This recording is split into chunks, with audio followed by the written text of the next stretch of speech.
What's going on, people? We are Tottenham TV, back here for another Tottenham update in the absence of Sim. We've got Danny Kyriakou live from the Netherlands. How you doing, Danny?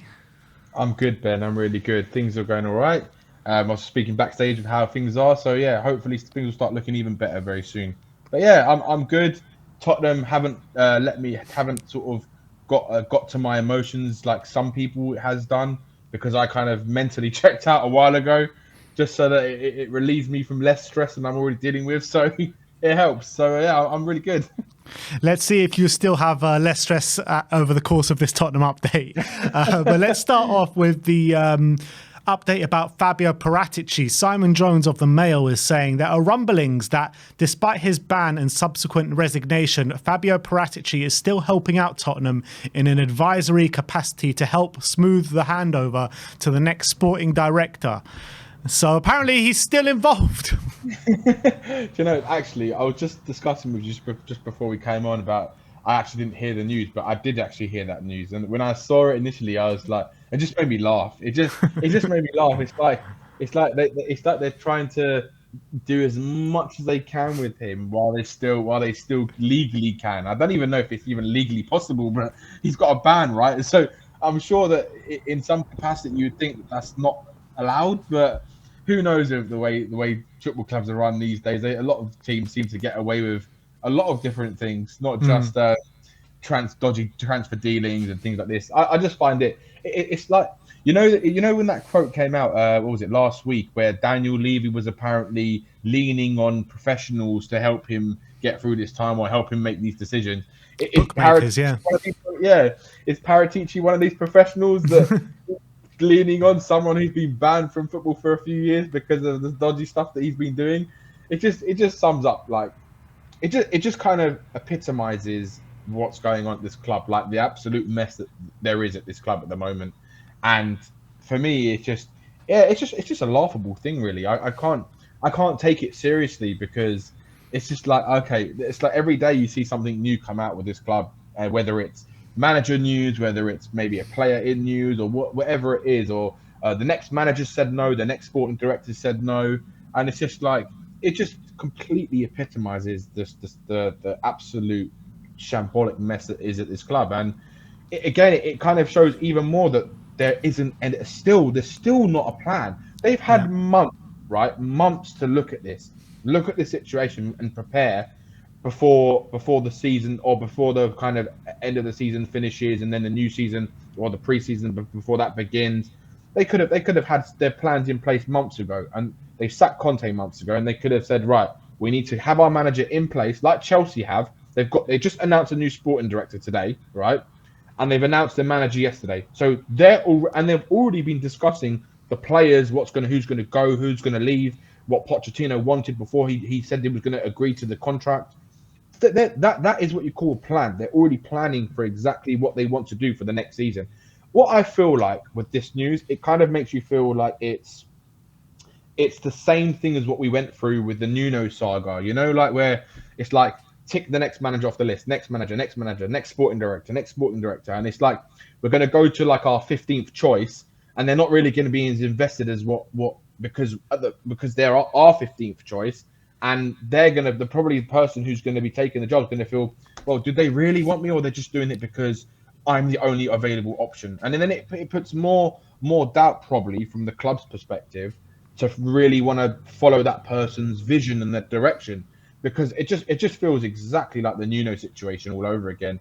And I really hope for everyone's sake that they manage to kind of get this mess sorted, because if they are leaning on Paratici for advice, it's just and it's like someone who's done what he's done in the game should not be anywhere near a football club right now. And he's been banned while being Spurs' sporting director. So, I mean, and he came and offered his resignation, but we're still apparently, going to him for advice. And when you look at how he handled the Nuno transition and that manager search that lasted 71, 72 days, whatever you think of that, I actually think his player signings, I have no problem with the caliber of player he has brought in. But the manager search. This is what we need right now. And there was a complete shit show when he took that over last time. So I don't know. I don't know how I feel about this, but I feel like this should not be happening right now. That's for sure. No, it's not. It's not what you want to see as a fan, right? You don't want to see that you don't want to see rumors or things like that Paratici is still involved in some capacity, especially like you said, right? The manager search was shambolic. We had to use a Gattuso, no to Gattuso trending on Twitter for us to actually say we don't want Gattuso as our manager. It was a #1 trending thing in the UK, and it just goes to show that there's no planning or structure with where they want to go and the direction they want to go, because if they're using Paratici to help bring in a manager, I mean, that is just the worst thing they could possibly do. And all I can see, if that was the case, is that it's just going to end badly again for the next manager. And I feel for the next manager who comes into this club, which is why I probably think it's going to be someone like Rodgers or even a Mason to come in. Did you? I don't know if you saw. I posted a tweet today, right, which kind of summed up, right, where Tottenham are as a club and why I think we're in this mess. And essentially, what it was basically just a little description, right, of the people who are sitting on the board, right. I'm just going to read out this very quickly to you, right. So this is who the Spurs board, the main directors on the Spurs board consist of, right. So you've got the chairman, Daniel Levy, right, who he's got a first-class honours degree in economics and land economy, right? You've got Matthew Colcott, who is the Group Operations and Finance Director of ENIC and also of Spurs, and he joined ENIC in 1998. He's also a fellow of the Institute of Chartered Accountants, right? You then have, obviously, our one and only a brilliant Donna Cullen, right? The amazing executive director at Spurs. Now, she graduated from the University of Cape Town in 1984 with a double master's in politics and English, right? So she essentially makes sense, to be fair. Right? It makes sense. Now we've got Todd Klein, right, who is the chief commercial officer, who we appointed back in 2021, right? And he's had more than 20 years in sales and marketing experience. Then we go to our next board member, who's the director of football administration and governance, Rebecca Kappelhorn, right? She has a joint honours degree in physical education, sports science, and mathematics, right? She's also a chartered accountant, right?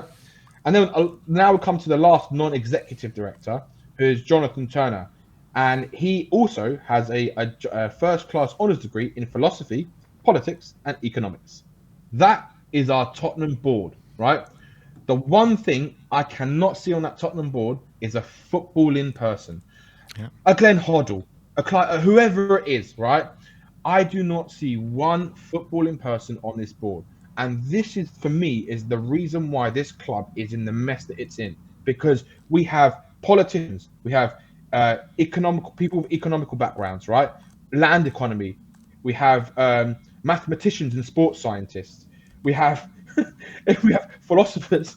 I mean, it makes you laugh. And these are the people on this board who the fans, they want to believe that the fans should trust these people to make the best footballing decisions at this club.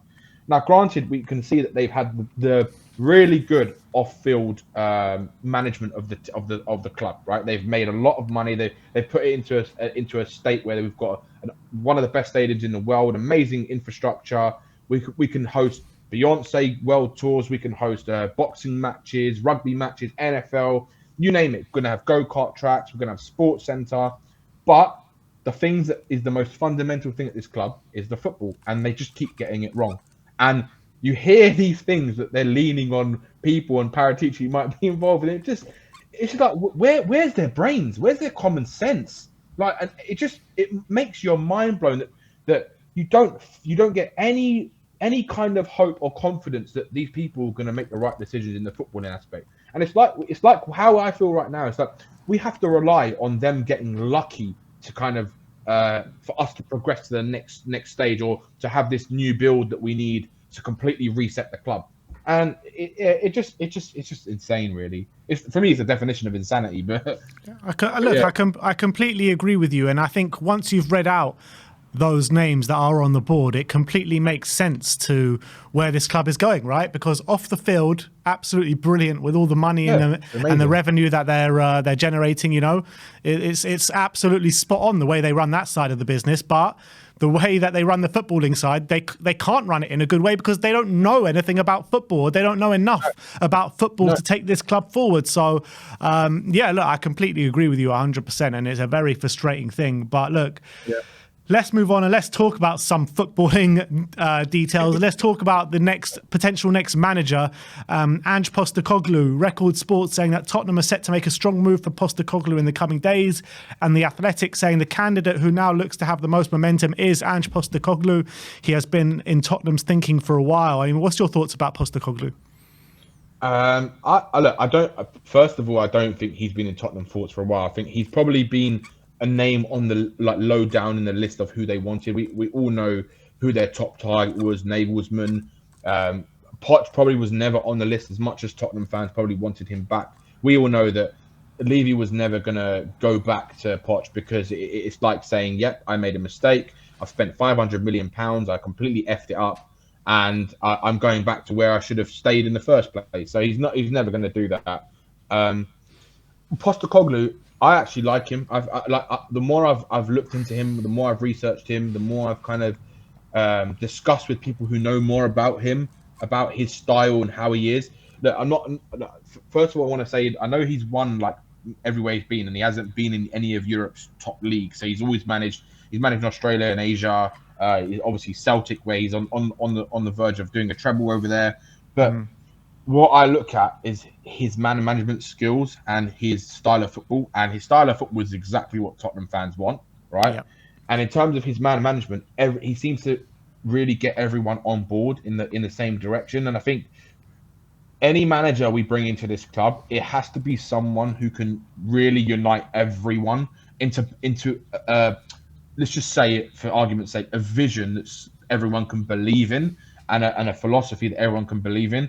And I think I know that Tottenham's, let's say memo of who they wanted as a manager.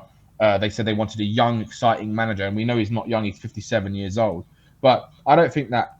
I think if you look at where he's worked and you look at some of I've done some background information on him, and there was he's obviously he's learned a little bit under Pep as well. And if you look at his the way he manages his teams, his tactics, I think he would suit Spurs. And if also, I don't know if you know this, but I think I saw it on Twitter and I saw it in an article as well, that he was the one that wanted to sign Matoma for Celtic, but then he recommended them to Brighton because Brighton obviously were looking at, I don't know if you remember, but before they brought in De Zerbi, they were looking at Postecoglou to bring in because they saw he suited their philosophy, the style of football, the way he looks at players. And I think he's got a very, very good football knowledge of the global football world, right?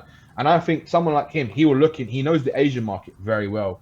So for someone like Daniel Levy, that probably ticks a marketing box for Todd Klein especially, right? Let's get the next Japanese superstar in, or let's get the next South Korean superstar in. But there are some hidden gems in those markets, and I think someone like him won't need essentially to spend like big money to go and get players that can probably improve us. Because let's be honest, right now, a lot of players would probably improve us if you look at where we are. So I'm all for taking that risk on some of these young players right now, or some unknown quantities like your Mitomas, or there's another guy they've got at Celtic. I can't remember his name, but he's a very good. Furuhashi.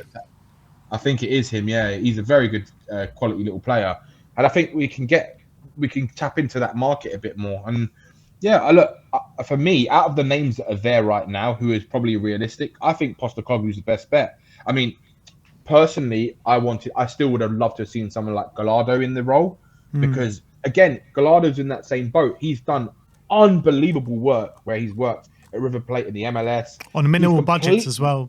Minimal budgets, brilliant man management, and also what Gallardo does is he works with the youth. What he does is, the way he identifies players is he identifies them based on the technical ability. So he looks at first how technically gifted they are, and then he'll look at like how much work rate they put in and how dedicated they are to playing the way that he wants them to play. They're very, very attacking, possession-based team, similar to Postecoglou as well.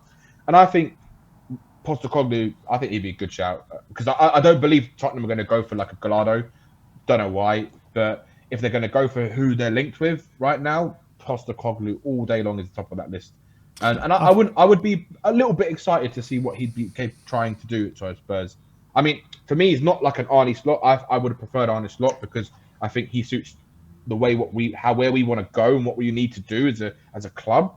I think he probably suits it a lot more. And just to see what he's done in Holland, I've watched the Dutch league. I watched the Eredivisie, and his football is fantastic, man. It's like a mixture of a pet football, but it's weird. But his football is just phenomenal, and I would love to see it. Look, for me, the manager I want more than anyone, I think right now is obviously actually it's not obvious, but I would want De Zerbi. I think De Zerbi never happening. You're not going to get never him out happening. Brian. Yeah, it's not. We're not going to get him out of Brighton. No, and I wouldn't see him wanting to leave anyway. Nagelsmann is obviously another one, but again, I don't think that's going to happen unless Tottenham somehow bring in a director of football that really suits Nagelsmann, his philosophy, and then he might come back and say, okay, now I see a plan. Now maybe I might talk to you again. But I just don't see it. I think they will hire someone like a Postecoglou. If he turns around and says, no, I don't want the job either, then it's going to be Brendan Rodgers all day long, I think. And then I think he'll get sacked within the first 15 games, I think, personally. It's one thing not being able to get a manager out of Feyenoord, but to not get one out of Celtic, that will really show how low we are falling. Yeah. But it would be mad. Yeah. But talking about Julian Nagelsmann, as you said before, the Mail reporting that several agents around Europe representing coaches who might be expected to be interviewed for the Tottenham job have had initial contacts, but no follow-up calls as of yet. Nagelsmann is understood to have been left in the dark and unsure whether Spurs wanted him or not. I mean, how can a manager like Nagelsmann be on the market and we haven't made our interests clear? It's ridiculous. It is ridiculous. Do you know what, Ben? This just, again, it epitomizes the way they run the club, right? Because we see this. How many times have we seen these agents or these scouts come out at Tottenham who previously worked at Tottenham, and they've said, we heard it from, what was it, David Webb, when he said that we did all work, we got them through the ground, and then all of a sudden they don't want him, or they just leave him in the dark. What happened to Aubameyang? Do you remember Aubameyang when we were linked with Aubameyang, right? And he came to the training ground. This was before Harry Kane became Harry Kane, but he came to the training ground. He really wanted to join the club, right? And then all of a sudden, Tottenham just completely blank him, and he comes out afterwards. He signed for Arsenal years later and saying that, I'm so glad I didn't go there. Daniel Levy, they just completely blanked me. And I didn't know what to do because I wanted to go there and all this kind of stuff. And it's a non-stop thing of non-stop kind of cycle, or you see this on a consistent basis every year or every other year. You see something like this happen where a manager's being contacted, a player's being contacted, and the player's like, okay, yeah, I'm interested, and then nothing. And then it just ends dead, and that's it. It's like, that's why I always say we're Interested FC. That is our name. We are Interested FC. Monitoring FC. Yeah, that's all we ever do, Ben. We put the little feelers out saying, oh, let's tickle this. Excuse the pun. Let's tickle the balls of let's tickle the balls of the manager, whoever it is. We're trying to tease a little bit, and that's all we ever do. We're a tease. We're a big tease. Yeah, absolutely, and it's so frustrating. So frustrating. How do you feel about this? Because I feel super frustrated because when you've got a manager like Nagelsmann, you pull out all the stops and all the traps to try and go get this guy out our football club, regardless if you have a sporting director. You speak to him and you listen to every single word and every single syllable that he needs to succeed in this job, and you go and get that done. Because this club at the moment, this club is on the road to nowhere and pretty fast. So we need someone like a Nagelsmann. We need someone that can grab this club and turn it around. Yeah. I think I completely agree. And I think we need it's funny because when you look at the kind of the little bullet points of what the club want in their next manager, they say young manager who plays attacking football, who wants to entertain the fans again. And then you look at all these things that literally Nagelsmann ticks every single box. Then you're thinking, well, Why are you not going for him when he's literally available? He's literally there. It makes no sense. It's like if you had Glenn Hoddle and maybe another footballing legend on the board, right? They'd be saying, look, Daniel, you need to go and get this man right now. He knows what he's talking about. He's done brilliant work everywhere he's been, and he's a young manager. And for his age and his experience, it's unmatched at the moment. I know he's not won loads of trophies, but the way he's turning clubs around and got the belief in the club and people wanting to back his ideas. You saw what he did at Hoffenheim. You saw what he did at Leipzig, and he's perfect for what we need right now. We need someone who the fans can really have the belief back into them again. Because at the moment, we speak to Tottenham fans, right, and everyone's like, who cares, or it doesn't really matter.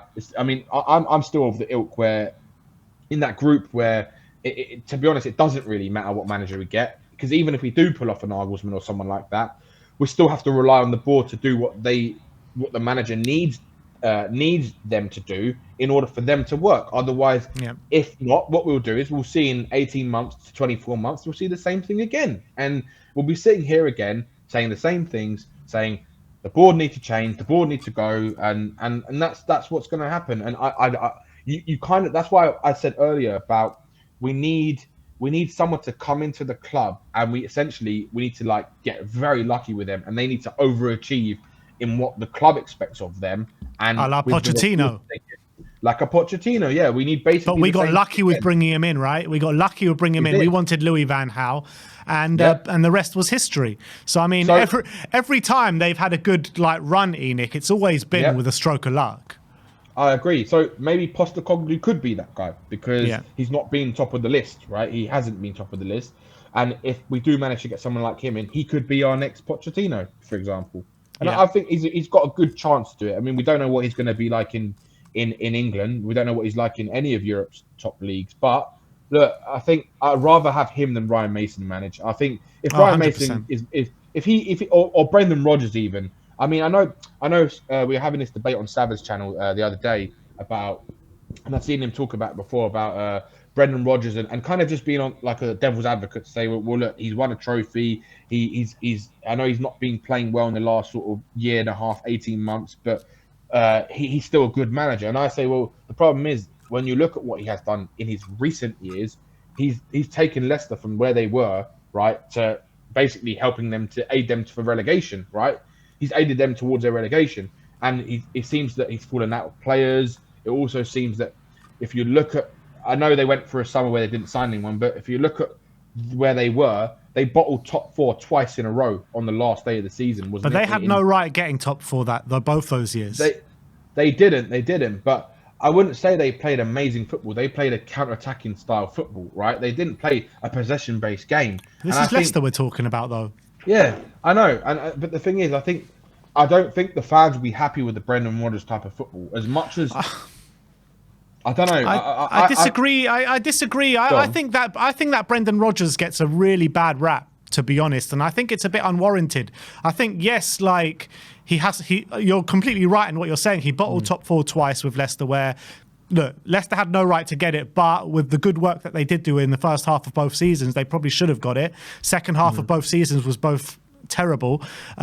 He had his part in, relegating Leicester this season, but, he won Leicester the FA Cup, I think the first one in their history, or first one in a very, very, very, very long time.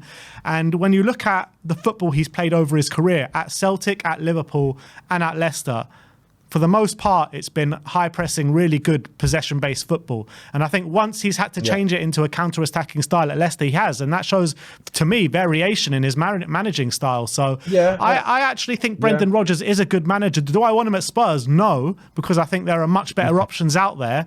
But I think Brendan Rodgers actually can do a good job here, but I don't think he should be even in the top 5 names on the list. I think he's a good, backup of the backup of the backup of the backup, if you know what I mean.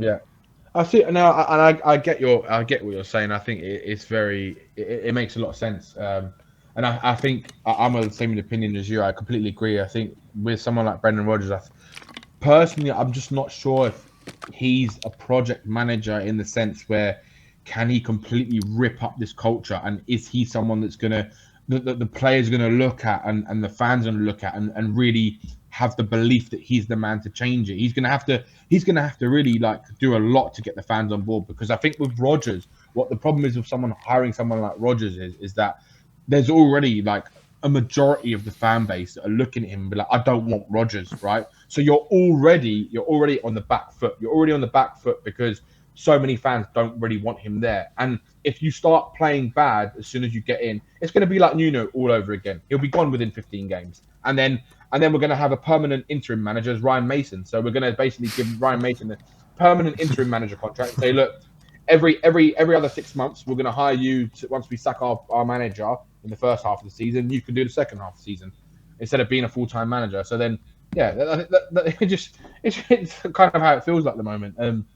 I feel that the fan base just won't take to Rodgers unless he comes in and completely just shocks everyone, and which he could do. Don't get me wrong. I'm not saying he can't, but I just don't. My opinion is I don't feel that he would. I would rather see someone like Postecoglou, who seems to work better with younger players, cheaper budgets, and who plays an even more attacking-based style of football, more similar to, not saying Man City, but more one-touch football, possession-based football, similar to kind of the Arne Slot, Pep type of mold of style of play. Yeah, I get that. I completely get that. And by the way, what you were saying before about not having football people on the board and not listening to football people as well, I've actually heard that Ricky Villa and Ozzy Ardiles have suggested Gallardo to the Tottenham board, and they just don't want to listen. They just don't want to listen. It's ridiculous. This is what I'm saying. Like, you could have these type of people sitting there on the board as advisories for the football side of things. They could just get a couple of the ex-Tottenham legends, get Ardiles, get Ricky Villa, get Glenn Hoddle in there, put Steve Perryman in there, get some absolute legends, put Mabbott in there, work as a team of legends advisory board or something to help with the footballing decisions at this club. And like I said, they don't want to know. It's like it's mind blowing. Someone like Gallardo again is, for me, I think I would love to see him given a chance. I would be filled with more optimism and hope to see him given a chance, because at least they're showing that they do want to go in the right direction. But yeah, it's like you said, Ben, they don't want to listen. They only listen to themselves. They only listen what's good for the numbers. And that's even more mind-blowing, because someone like him, he's a free agent. He's not going to cost a lot to bring in. He doesn't cost a lot with his transfers. If you look historically who he's brought in, he works with youngsters most of the time. It's just mind-blowing. I just don't understand it. I don't understand it. It is. But look, I think that brings an end to our first update. Another update will be with you guys very soon on the playing side of Tottenham Hotspur. We're going to talk about the likes of Harry Kane, Dejan Kulusevski, and a few players that have been rumoured to be brought in. But on the manager situation, that is your Tottenham update. Big thank you to Danny Kyriakou for joining us today. Like, subscribe and comment. And as always, come on you Spurs.